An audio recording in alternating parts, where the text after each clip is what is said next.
డాక్టర్లకు రక్షణ కల్పించాలని కలకత్తాలో మహిళా డాక్టర్ను దారుణంగా అత్యాచారం చేసి హత్య చేసిన వారిని వెంటనే శిక్షించి న్యాయం చేయాలంటూ జూనియర్ డాక్టర్లు డిమాండ్ చేశారు.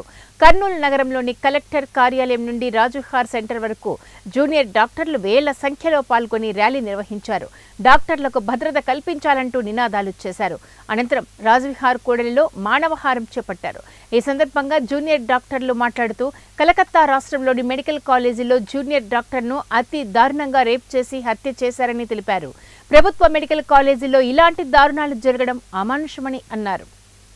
ఒక ప్రమాదం జరుగుతూనే ఉంటుంది. అది హాస్పిటల్లో అని కాదు, బయట అని కాదు. మాకు ప్రొటెక్షన్ కావాలి. మాకు డ్యూటీ అప్పుడు మినిమం బేసిక్ నెసెసిటీస్ అవసరము. డ్యూటీ టైంలో మేము సేఫ్గా ఉండడం అవసరము. పేషెంట్లకి సేవ్ చేసేది ఒక్కటే కాదండి, మా సేఫ్టీ కూడా ముఖ్యమని పోరాటం స్టార్ట్ చేశాము.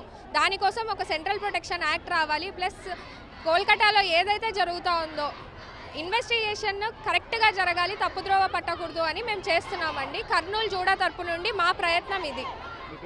వైష్ణవి. కోల్కతాలో ఆర్జికర్ హాస్పిటల్లో ఒక అమ్మాయిని చాలా దారుణంగా రేప్ చేసి చంపేశారు.